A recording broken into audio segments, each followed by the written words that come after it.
이제 말씀 나누려고 합니다. 이 말씀은 이사야 말씀입니다. 이사야 43장 1절에서 7절까지 말씀. 교독해서 읽고 마지막 절은 함께 읽도록 하겠습니다. 야곱아, 너를 창조하신 여호와께서 지금 말씀하시느니라. 이스라엘아, 너를 지으신 이가 말씀하시느니라. 너는 두려워하지 말라. 내가 너를 구속하였고 내가 너를 지명하여 불렀나니 너는 내 것이라.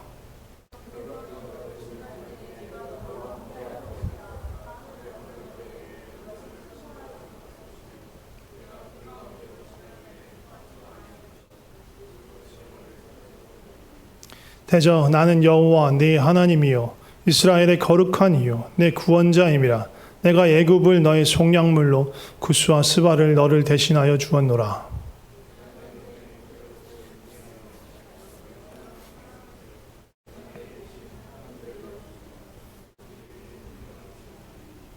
두려워하지 말라. 내가 너와 함께하여 네 자손을 동쪽에서부터 오게 하며 서쪽에서부터 너를 모을 것이며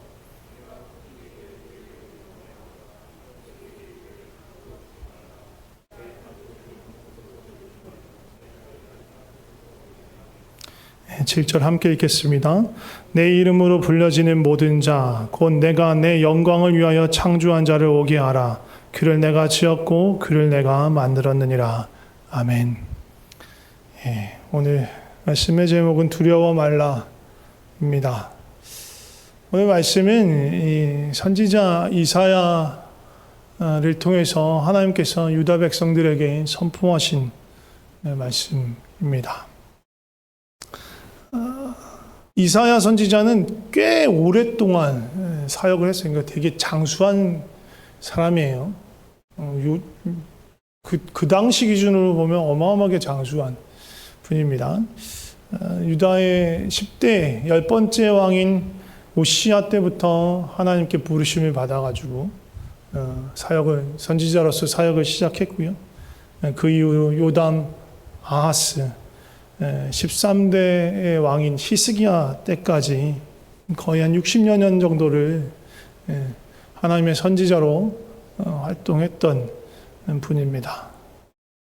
그리고 이 성경에는 기록되어 있지 않지만 그 유대의 전승에 따르면 히스기야의 아들이 므낫세라는 왕이에요. 되게 므낫세 시기에 나라는 경제적으로나 뭐 정치적으로나 군사적으로는 강해졌는데요. 영적으로는 아주 심하게 타락한 나라가 되었는데 그때 므낫세에 의해서 순교당했다라고 전해지고 있습니다. 4명의 왕, 그리고 어떻게 보면 므낫세까지 5명의 왕의 시기를 거치면서 유다는 대단히 혼란스러웠어요. 그리고 이 유다 백성에게 있어서 어쩌면 가장 충격적인 사건은 뭐였냐면 같은 하나님의 백성, 같은 야곱, 이스라엘의 후예였던 북이스라엘이 아수르에서 멸망당한 거예요. 있을 수 없는 일이라고 생각을 했었거든요. 지금은 어쨌든 유다와 이스라엘로, 남유다와 북이스라엘로 나뉘어져 있지만 어찌됐던 한 하나님의 백성, 한 아브라함의 아들들, 아브라함과 이삭과 야곱을 조상으로, 같은 조상으로 섬기는 형제라고 생각하고 있었고 하나님의 선택받은 백성이라고 생각하고 있었는데 그들이 아수르에 의해서 완전히 회파되고 무너지고 그리고 그 거민들이 뿔뿔이 그 아수르 제국 이곳저곳으로 흩어지게 된 거예요. 그거를 유다 사람들이 보게 되었어요.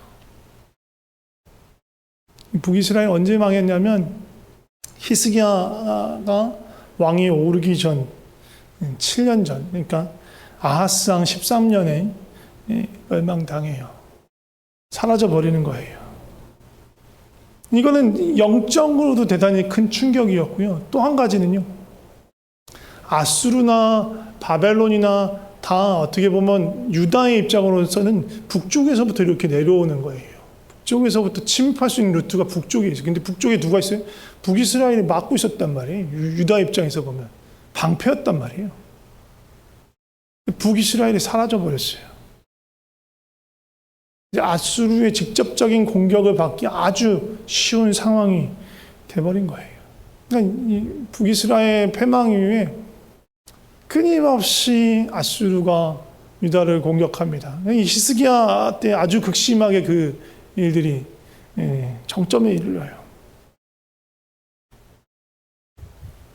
그런 영적인 또 군사적인 또 외교적인 그런 국제적인 그 당시 상황 속에서 하나님께서 선지자 이사야를 통해서 이스라엘 백성에게, 유다 백성에게 하신 말씀은 잘 될 거야. 잘 될 거야. 잘하고 있어. 평안해라. 평안해. 라는 말씀이 아니었어요. 경고의 메시지였고 심판의 메시지였어요. 유다를 향한 심판뿐만 아니라 유다의 주변 국가들, 그리고 하나님의 심판의 도구가 되는 아수르나 바벨론마저도 하나님의 다스릴만 했고 그들이 하나님을 거역하면 결국은 멸망당할 거라는 경고 드렸어요. 그런데 감사한 것은 그런 심판의 메시지, 징계의 메시지, 재앙의 메시지만 담겨 있는 것이 아니고 그 후에 있을 구원과 회복에 대한 하나님의 약속도 이사야의 말씀 가운데, 이사야의 메시지 가운데 담겨 있는 거예요. 오늘 본문은 그러한 회복의 말씀입니다. 하나님께서는 이사야를 통해서 그 백성들을 부르실 때 뭐라고 부르냐면 야곱아, 이스라엘아 이렇게 부르세요. 야곱과 이스라엘은 한 개인의 이름이면서 동시에 어떤 백성, 어떤 나라를 지칭하는 이름이기도 해요. 한 개인으로 따지면 누구의 이름이에요? 이삭의 아들, 에서의 동생인 야곱의 이름이에요. 이 야곱에게 두 개의 이름이 있는 거예요. 야곱이란 이름은 날 때부터 받은 이름이에요. 태어날 때, 리브가에게서 태어날 때 어떻게 태어났어요? 야곱이 형 에서의 발꿈치를 잡고 태어났어요. 그래서 발꿈치를 잡은 자, 발목을 잡은 자, 걸려 넘어뜨리는 자, 찬탈자 라는 뜻의 이름으로 야곱이라는 이름을 지어준 거예요. 이스라엘은 언제 얻은 이름이에요? 그가 밧단 아람으로 피해서 그곳에서 레아와 라헬을 아내로 얻고 12명의 자녀를 얻은 다음에 다시 삼촌 라반의 어떤 그런 불합리함과 억울함을 피해서 다시 고향으로 가야겠다 싶어서 식구들 다 데리고 가는데 형 에서를 만날 생각하니까 너무너무 두렵고 겁이 나는 거예요. 왜냐하면 밧단 아람으로 도망간 것도 형 에서가 저놈 죽여버려야지, 거짓부로 상의를 쳐서 모든 축복을 받아버려, 저 자식 내가 죽이고야 말 거야, 막 그런 마음이 있었기 때문에 그것 때문에 도망간 거였어요. 엄마 리브가가 야 야곱아 도망가라, 야 형이 너희들 죽이지도 모르겠다. 그래서 엄마의 고향인 밧단 아람으로 도망간 거였어요. 근데 이제 식구들을 다 데리고 다시 가나안 땅으로 돌아가는데 너무너무 겁이 나는 거예요. 형이 아직까지도 분이 풀리지 않았으면, 나를 향한 증오와 복수심이 가득 차 있으면 어떡하지? 너무너무 두려워서 일단 가족들이 먼저 강 건너로 보낸 뒤 그 야복강가에 서서 밤이 새도록 하나님을 기다립니다. 그리고 하나님의 사람과 씨름합니다. 그리고 동틀 무렵 하나님께서 그의 환도뼈를 치시고 그에게 붙여주신 이름이 이스라엘이에요. 하나님과 함께 씨름했다는 거예요.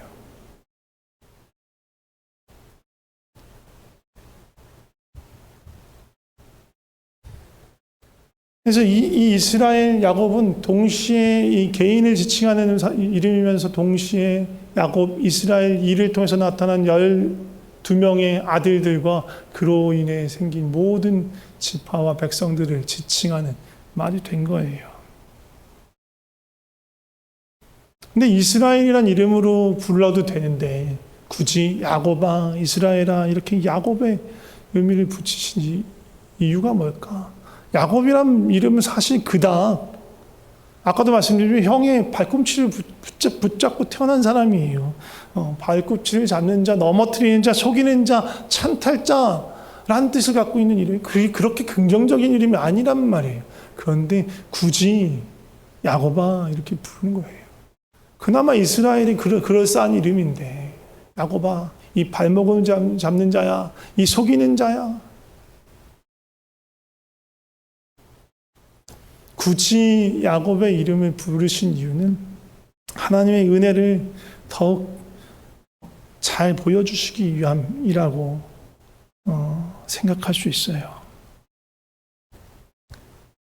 야곱처럼 발목을 잡는 자, 넘어뜨리는 자, 속이는 자, 부족하고 연약한 자. 하나님의 은혜가 흠없고 부족함 없고 완전한 누군가에게만 부어지는 것이 아니고 연약하고 부족하고 모자란 볼품없는 그 모두에게 부어주시는 은혜라고 말하는 것이에요.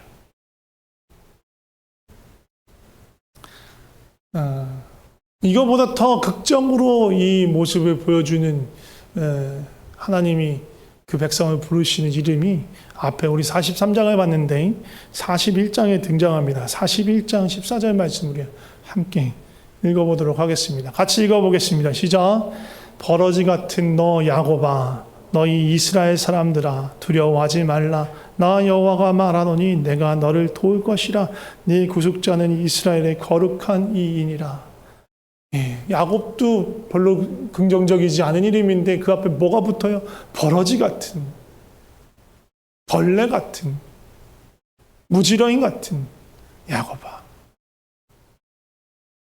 연약하고 허물 많고 하찮고 아무것도 할 수 없는 이 무기력한 존재 야곱아. 그럼에도 불구하고 하나님께서 무엇이라고 약속하냐면 두려워하지 마. 내 여호와가 나의 신명 하나님의 이름을 걸고 말하노니 내가 너를 도울 거야. 네 구속자는 이스라엘의 거룩한 이야. 나의 거룩한 이름으로 너에게 말할게. 너희 어떠함과 상관없이 내가 너를 돕고 내가 너를 구속하고 구원할 거야 라고 약속하시는 거예요. 본문에서도 동일한 말씀을 하시는 거예요. 야곱은, 이스라엘은, 유다 백성은 그리 선한 백성들이 아니에요. 거룩한 백성들이 아니에요. 스스로는 하나님의 택하심을 입은 백성이라고 생각하지만 그들의 삶은 전혀 하나님의 거룩함을 나타내지 못하고 있었어요. 그런데 그럼에도 불구하고 하나님이 이들을 돕겠다고 약속하시는 거예요.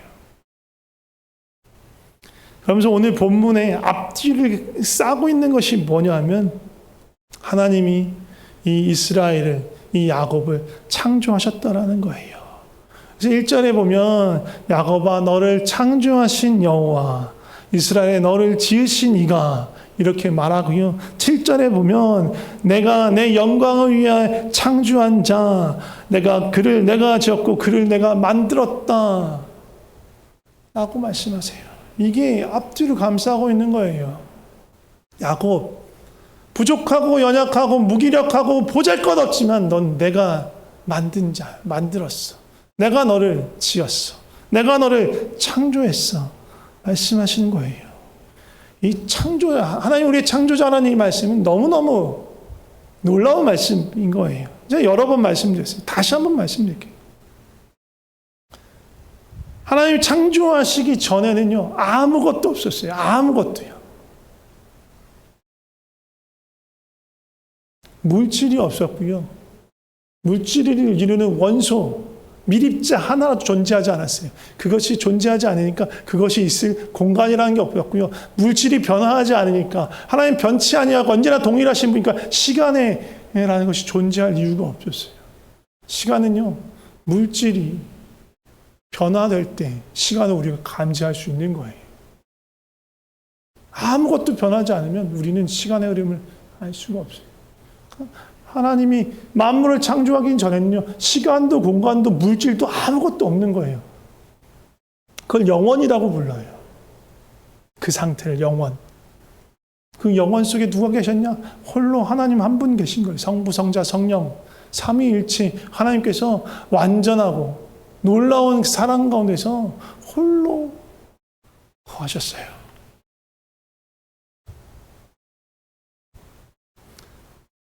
하나님 창조라는 것을 계획하신 그 자체가 놀라운 비밀이고 놀라운 계획이고 놀라운 예정인 거예요.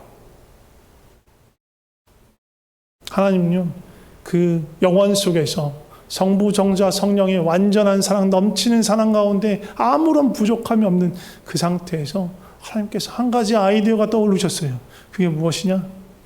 이 사랑을, 성부, 성자, 성령이 누리고 있는 이 충만한 사랑을 나는 누군가를 창조하고 그를 우리의 사랑 가운데로 초청해야겠다. 그게 하나님의 놀라운 비밀이에요. 그게 예정이에요. 그래서 그 하나님의 놀라운 사랑의 그 기쁨의 비밀 프로젝트를 시작하신 거예요. 그게 창조예요. 근데 그 창조를 생각하고 그 대상만 떡 만들어 놓을 수가 없어요. 그 만들어진 피조물은 하나님이 아니니까 물질로 존재하는 사람들이란 말이에요. 육신이란 걸 입고 있는 사람들이에요. 그 존재가 있을, 거할 공간이 필요해요. 그들이 그 물질로 이루어진, 그 육체로 이루어진 그들이 먹고 살아갈 수 있는 무언가 필요해요.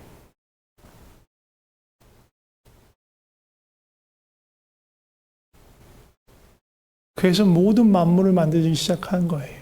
그리고 만물 가운데 이 사람이 더듬어서 하나님을 알 수 있는 창조주의 시그니처들이 곳곳에 박혀 있어요. 하나님의 영광을 볼 수 있는 것들이. 하나님 만들었으니까. 메이드 인 갓이에요. 우리 모두가, 만물이.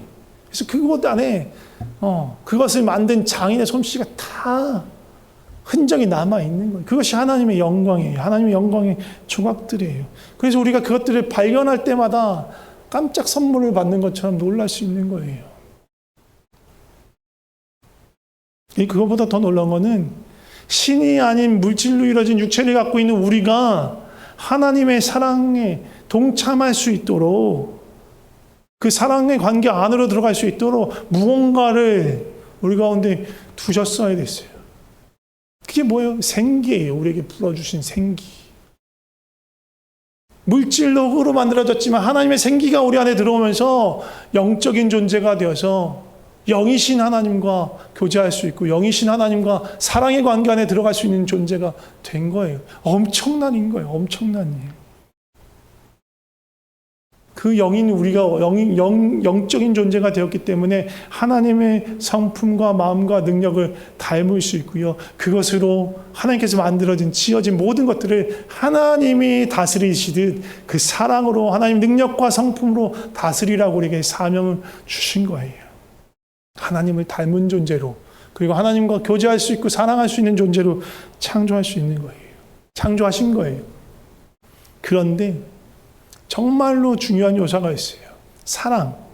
온전한 사랑을 하기 위해서 반드시 필요한 게 있는데 그건 뭐냐면 자신의 의지로 자유로운 선택으로 사랑을 결정할 수 있어야 돼요. 사랑을 선택할 수 있어야 해요. 근데 반드시 필연적으로 따로는 아주 위험한 일들이 있어요. 뭐예요? 사랑을 택하지 않은 거예요. 너 사랑을 택할 수도 있고 안 택할 수도 있어. 네가 나랑 결혼할 수 있고 결혼하지 않을 수도 있어. 네가 선택해. 라고 우리에게 자유를 주신 거예요. 그럴 때 선택한 내가 당신과 결혼할게요라고 말하는 게 진정한 의미에서 그의 선택, 그의 사랑이기 때문에 그렇게 자유를 주신 거예요. 근데 이 위험이 뭐예요? 나 너랑 사랑 안 할래. 나 너랑 결혼 안 할래. 인 거예요. 결국은 아담은 그걸 선택했죠. 이 죄의 가능성, 하나님과 단절된 가능성이 있기 때문에 이걸 해결하지 않고는요, 창조를 시작할 이유가 없는 거예요.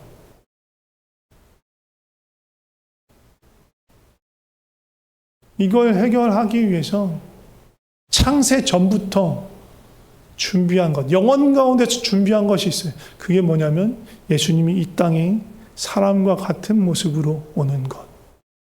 그리고 십자가와 부활의 길로 그 멀어지고 하나님을 떠난 그들이 다시 돌아올 수 있는 길을 만드시는 것. 그게 창세전부터 하나님 마음속에 있었던 계획인 거예요. 그게 없으면 창조가 필요 없어요. 하나님과의 사랑의 관계로 만들려고 했는데 그때 분명히 그것을 떠날 가능성이 있는데, 위험이 있는데 그대로 내버려둘 수는 없는 거예요. 돌아올 길이 반드시 필요했어요. 그것이 십자가와 부활인 거예요. 예수님이 이 땅에 보내 그 생명을 내어주셔서 다시 도로 사실 그 모든 계획이 하나님 안에 있었던 거예요. 이 꿈을 가지고, 이 계획을 가지고, 이 사랑을 가지고 만든 존재가 우리고 야곱이고 이스라엘인 거예요. 아무리 무지렁이 같고 버러지 같더라도 이들 한 사람 한 사람이 예수 그리스도의 생명을 내어주고 다시 건져올 사람들인 거예요. 내가 너를 창조했다, 내가 너를 지었다, 내가 너를 만들었다라는 이 말씀 가운데는 이 창조 안에 숨겨진 이 비밀이, 이 간절함이, 이 하나님의 사랑이 담겨 있는 말씀인 거예요. 그래서 하나님께서 이 야곱에게, 이스라엘에게 말씀하십니다. 두려워 마. 내가 너를 구속할 거야. 건져낼 거야. 내가 너를 지명했어. 넌 내 거야. 라고 말씀하시는 거예요. 이 상황은요, 지금 이사야가 활동했던 이 상황은요, 아까도 말씀드린 우시아에서 히스기야까지 4대에 걸친 시기예요. 이때는요, 아수르에서 침략은 당했지만 침략 당하지 않았어요. 침입 당했지만 공격을 받았지만 멸망당하지 않았어요. 여전히 유다는 굳건하게 하나님의 백성, 하나님의 나라로서 존재하고 있었어요. 그런데 지금 이사야가 전제하라고 하고 있는 건 이후에 결국은 유다가 돌이키지 않고 결국은 하나님의 심판을 받고 징계를 받아서 결국은 흩어졌던 이스라엘처럼, 북이스라엘처럼 유다도 똑같이 흩어지게 될 거야. 그런데 그렇게 그대로 내버려 두지 않을 거야 라는 얘기를 하시는 거예요. 이사야가 살았던 그 히스기야 때를 기준으로 보더라도 남유다가 멸망하는 시기는 앞으로 100년이 더 남은 100년 뒤의 일인 거예요. 그런데 그 일을 지금 이해하고 있는 거예요. 너희들이 그 연약함 때문에, 그 죄성 때문에, 그 모자람 때문에 결국 그 죄에서 돌이키지 않고 심판의 길로, 징계의 길로, 재앙의 길로 가서 결국은 모든 성읍이 회파되고 포로로 끌려가 고달픈 생활 속에서 살게 될지라도 내가 너에게 이 약속할게. 반드시 너를 건져낼 거야. 내가 이미 너의 모든 죄값을 지불했어. 그래서 내가 너를 대신하여 지불해서 너를 속량하고 너를 구원할 거야. 구속할 거야. 다시 값을 주고 사올 거야. 라고 말씀하시는 거예요. 그러면서 말씀하면 어떤 게 어떤 구스, 스바 그런 이름들이 거론돼요. 그런데 그게 다 사실은 그것보다 더 값진 것을 내어주실 계획이 하나님 앞에 있었던 거예요. 뭘 내어주실 거예요? 우리를 건지시기 위해서, 그 백성을 살리시기 위해서, 되사시기 위해서 누구를요? 예수님을요. 예수님의 그 생명을 내어주고 우리의 생명을 되사시기로 결정하신 거예요. 그게 하나님의 비밀이고 하나님의 계획인 거예요. 하나님의 예정인 거예요. 그걸 창세전부터 꿈꾸고 계셨어요. 그러니까 아무리 어려운 상황이 있어도 두려워하지 마. 겁내지 마. 넌 내 거야. 내가 절대로 너를 포기하지 않고 내가 어떠한 상황 속에 너를 다시 건져낼 거야 라고 약속하신 거예요. 이것이 하나님의 창조 안에 그리고 그 백성을 부르심 안에 담겨있는 하나님의 사랑입니다. 2절 가사, 2절을 보면 가사가 아니고 아까 노래를 부르다 보니까 노래 안에도 비슷한 내용이 있었는데 네가 물 가운데 지날 때 그리고 불 가운데로 지날 때도 내가 너와 함께하면 너를 지킬 거야 라고 말씀하십니다.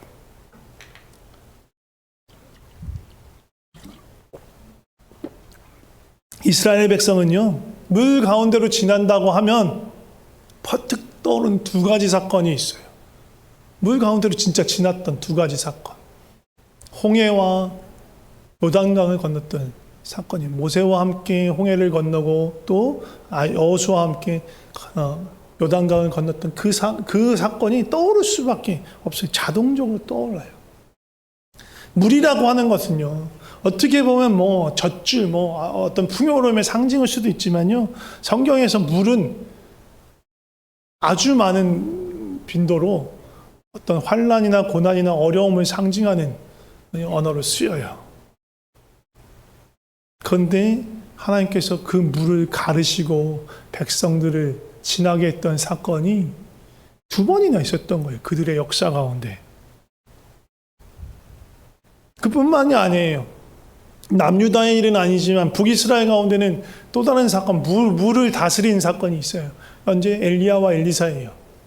엘리사가 승천하기 직전, 하나님에 의해서 들리기 직전에 엘리사가 엘리야를 쫓아다닙니다. 그럴 때 어떻게 되냐? 요단강 건너로 엘리야와 엘리사가 가는데 어떻게 가요? 엘리야가 자신의 겉옷으로 이 물을 칠 때, 요단강을 칠 때 요단강이 갈라져요. 그리고 마른 땅을 받고 엘리야가 건너갑니다. 근데 하나님께서 회리바람을 통해서 엘리야를 데리고 올라갔어요. 그리고 엘리야의 겉옷을 엘리사가 줍습니다. 그리고 그가 다시 요단강을 건너올 때 똑같은 행위를 하며 그 요단강을 건너요. 하나님 물을 다스리시는 분이에요. 유형과 환난과 고난을 다스리는 거예요. 그리고 그것이 또 언제 등장해요? 오병이어 사건 직후에 제자들이 갈릴리 호수에서 바람과 풍랑을 맞아서 위험한 상황에서 예수님이 물 위를 걸어서 그들에게 갑니다. 그들 가운데로 갑니다. 하나님의 약속이에요. 물 가운데 고통과 어려움이 닥치더라도 하나님께서 함께 하시겠다. 원수가 주는 그런 어려움들을 하나님께서 제어하시고 극복하시고 잠잠케 하시고 내가 너와 함께 하겠다라는 약속인 거예요. 불 가운데 지난다. 불 가운데 거한다. 이거는 사실은 이사야 이 시점에는 아직 일어나지 않았던 일이에요. 근데 우리는 알고 있는 일이 있어요. 우리는 알고 있는 이 말씀이 이루어진 사건을 알고 있어요. 언제예요? 다니엘의 세 친구 사드락 메삭 아벳느고라고 불리는, 원래 이름은 하나냐 미사엘 아사랴입니다. 이게 히브리식 이름이고, 우리가 흔히 말하는 사드락과 메삭과 아벳느고는 바벨론식 이름이죠. 이들이 하나님의 계명을 따라서 경건하게 살았던 사람이에요. 하나님을 경외하면서 살았던 사람이에요. 그래서 느부갓네살 왕이 금신상을 만들고 거의 모두 다 절해라. 절하지 않으면 죽어. 근데 절하지 않았죠. 그래서 결국은 뜨거운 풀무불에 던져져요. 심지어 그 세 사람을 붙들고 있던 결박하고 있던 옆에 있는 병사들이 다 죽을 정도로 심하게 뜨거운 불 안에 던져집니다. 그런데 하나님께서 그 불 가운데서, 그 뜨거운 불 가운데서 털끝 하나 끌리지 않도록 지키시고 보호하시는 거예요. 그래서 그 광경을 본 느부갓네살 왕이 증언해요. 다니엘 3장 말씀 우리 함께 보도록 하겠습니다. 같이 읽어보겠습니다. 시작. 그때에 느부갓네살 왕이 놀라 급히 일어나서 모사들에게 물어 이르되 우리가 결박하여 불 가운데 던진 자는 세 사람이 아니었느냐 하니 그들이 왕에게 대답하여 이르되 왕이여 옳소이다 하더라. 왕이 또 말하여 이르되 내가 보니 결박되지 아니한 네 사람이 불 가운데로 다니는데 상하지도 아니하였고 그 넷째의 모양은 신들의 아들과 같도다 하고 불 가운데 다니는데 상하지 않았다. 끌리지도 않았다. 하나님 지키시고 보호하시는 거예요. 그런데 그 셋과 함께 다른 누군가가 있었다. 신의 아들과 같은 이가 있었다. 하나님이 그들과 함께 하시며 그들을 지켜주신 거예요. 이사야를 통해서 말씀하신 그 약속을 지키신 거예요. 하나님 그 백성들을 사랑하십니다. 우리를 사랑하세요. 아까도 말씀드렸죠. 그래서 우리를 건지시고 구속하고 되사시기 위해서 이집트도 아니고 구스도 아니고 스바도 아니고 하나님 자신인 하나님 독생하신 예수 그리스도를 우리를 건지시기 위한 속량물로 대속물로 내어주시고 우리를 다시 사셨습니다. 그래서 우리를 뭐라고 불러요? 너는 나에게 보배롭고 존귀한 자다. 나의 소유 내 것이다. 그렇게 말씀하십니다. 하나님께서 우리에게 고난을 허락하세요. 때로 징계하세요. 징계받지 않고 혼나지 않으면 버린 자식이다, 사생아다 라고 하나님께서 말씀하셨어요. 사랑받기 때문에, 사랑받는 자녀이기 때문에 훈계를 받는 거예요. 징계를 받는 거예요.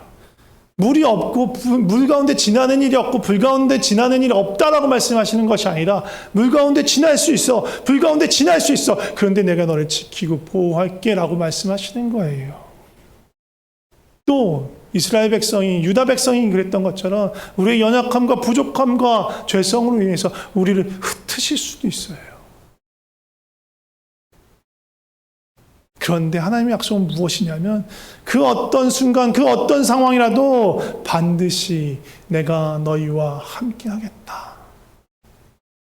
너희는 내 생명을 내어주고 산 내 것이야.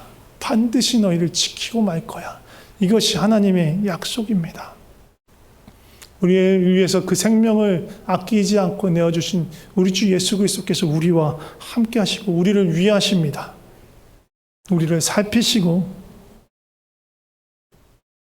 말씀하신 것처럼 7절에 보면 뭐라고 말해요? 우리의 하나님의 영광을 위하여 창조하였다라고 말씀하시잖아요.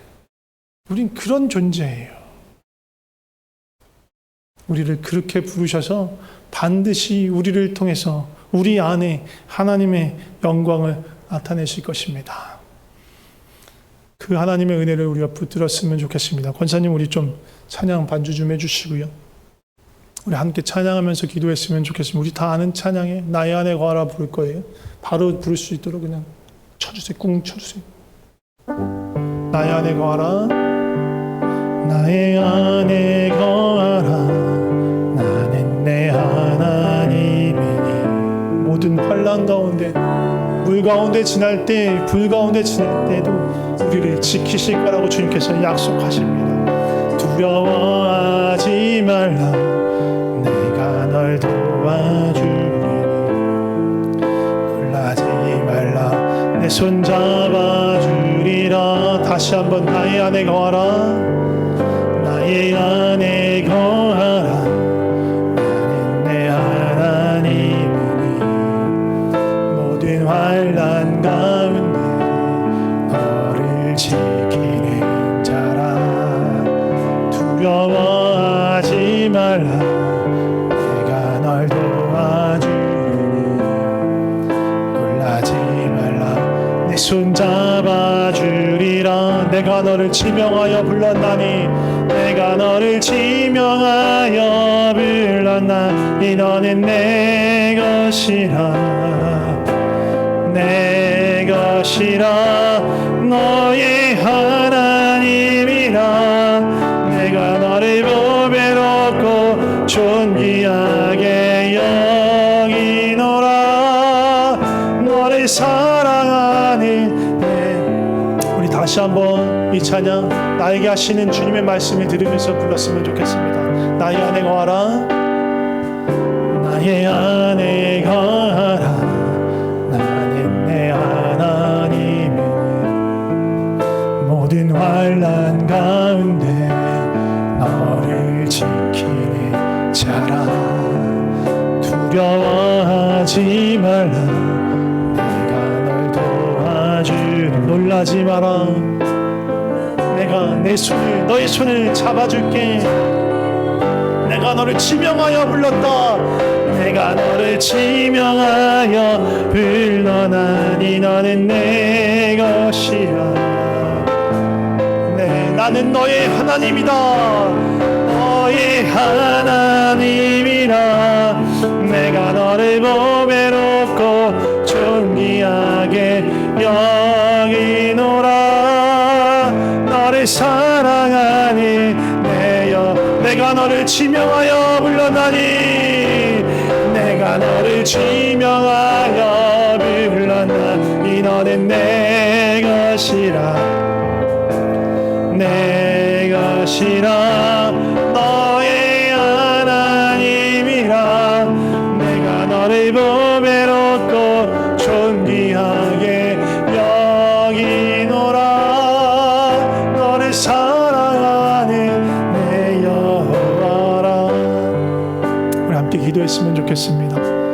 먼저는 야곱아, 이스라엘아, 버러지 같은 너 야곱아 라고 부르시는 그 하나님, 지금도 내 이름을 부르시는 하나님, 진우가, 혜원아, 용기야, 유나, 수영아, 황범아, 영희야, 이렇게 우리 이름을 부르시는 주님의 음성을 들으면서 반응했으면 좋겠습니다. 이 버러지 같고 아무것도 할 수 없는 부족한 존재, 주의 도움 없으면 살 수 없는 나를, 내 이름을 부르시며 나를 도우시는 그 주님을 바라보고 고백했으면 좋겠습니다. 주님, 그렇습니다. 내가 버러지 같은 존재입니다. 아무것도 할 수 없는 부족하고 연약한 존재입니다. 주님의 은혜가 필요합니다. 그렇게 고백하며 우리를 부르시는 주님의 음성 앞에 나아갔으면 좋겠습니다. 같이 기도하시겠습니다.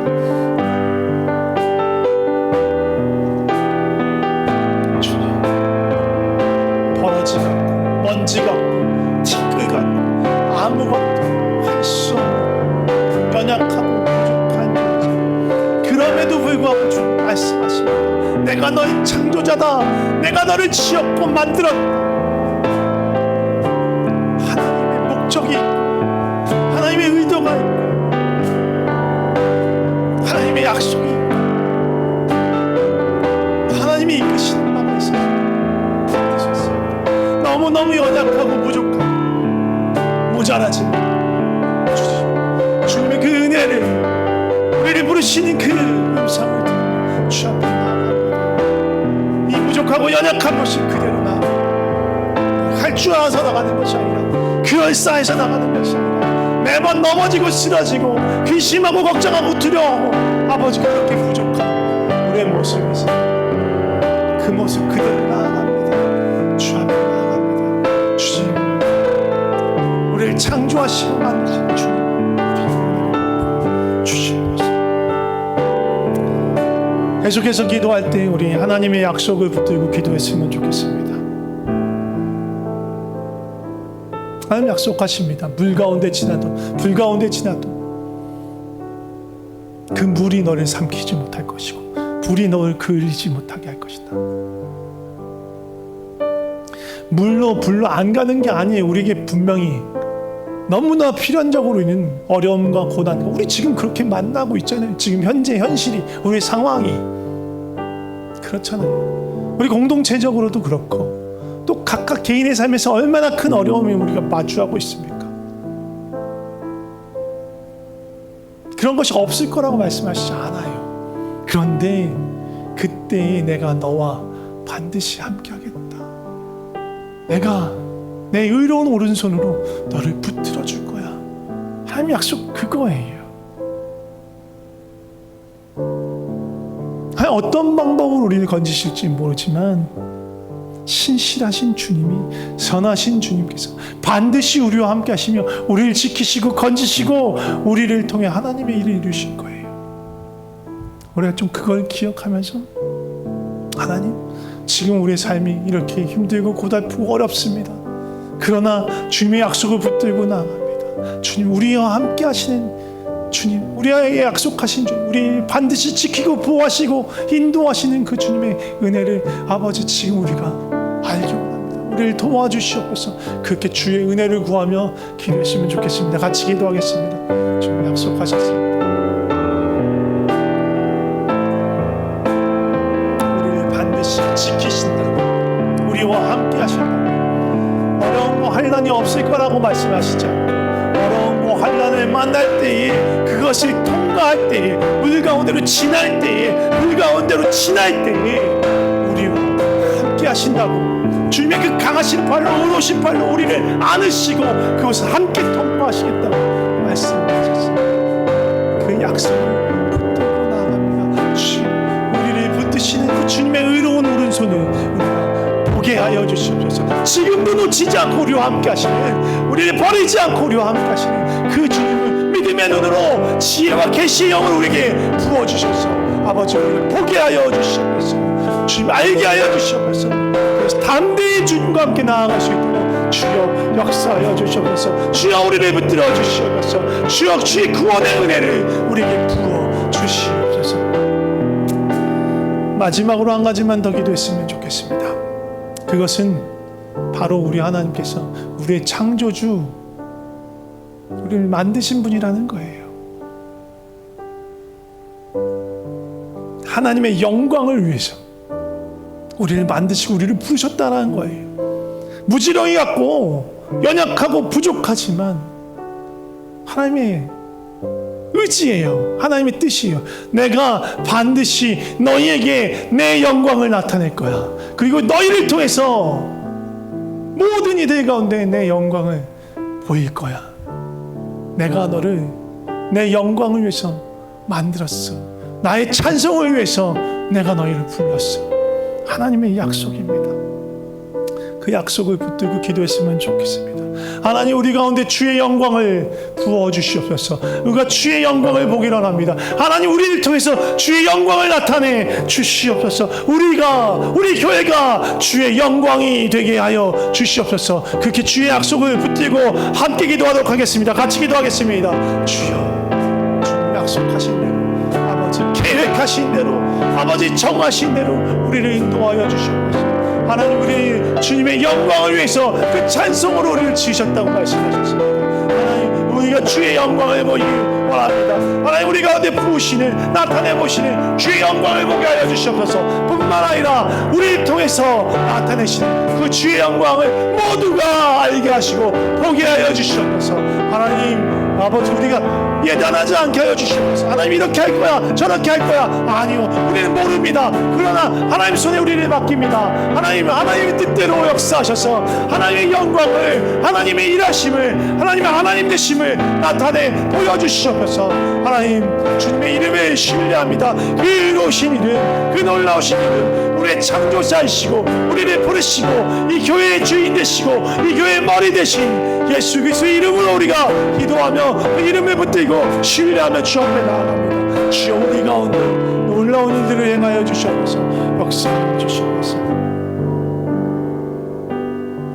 우리를 창조하신 우리 주 하나님, 우리를 죄와 사망의 수렁에서 건져 올리신, 자신의 생명을 내어주시고 우리를 건지신 우리 주 예수 그리스도, 지금도 우리 안에 거하시면서 우리를 그 생명으로, 그 좁은 길로, 그 십자가의 길로 따라가게 인도하시는 성령님, 주님의 약속을 붙들고 주님을 신뢰하며 나아가게 하여 주시옵소서. 주께서 우리에게 물 가운데로 지날 때도 있고 불 가운데도 지날 때도 있다. 그런데 중요한 것은 주님께서 우리를 절대로 포기하지 아니하시고 우리를 떠나지 아니하시고 그 물 가운데서 불 가운데서 주님의 의로우신 그 능하신 주의 손으로 우리를 안으시고 감싸시고 우리와 함께 그 불을 통과하여 함께 가신다는 겁니다. 주님의 이 약속 우리가 잊지 않게 하여 주시옵소서. 물을 어떻게 통과하고 불을 어떻게 통과할지 우리는 알 수 없습니다. 물이 갈라질 수도 있고 무리를 걸을 수도 있고 어떤 방법으로 우리를 이끄실지 모르겠습니다. 물속에 있는 뱃속에 있는 물속에 있는 물고기의 뱃속으로 우리를 삼키게 해서 이동하실 수도 있어요. 어떤 방법인지 우리가 알 수 없습니다. 그러나 주님이 약속하신 대로 물 가운데로 불 가운데로 지날 때 친히 우리와 함께 하시며 우리를 보호하시며 능히 우리 가운데 우리를 부르신 우리를 창조하신 하나님의 영광을 보이시고 그 사랑을 누리게 하시고 우리를 통해서 주의 영광을 나타내 보이실 줄 믿습니다. 주님을 신뢰하는 마음으로 우리의 삶을 주님께 맡깁니다. 무슨 말씀을 하시든지 어떻게 이끄시든지 그 말씀을 듣고 순종하게 하여 주시옵소서.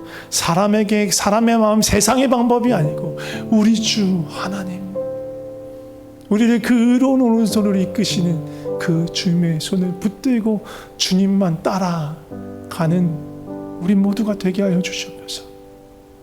지금도 우리를 그렇게 부르셨고 또 앞으로도 그렇게 인도하실 주님을 찬양합니다. 예수 그리스도의 이름으로 기도드립니다. 아멘.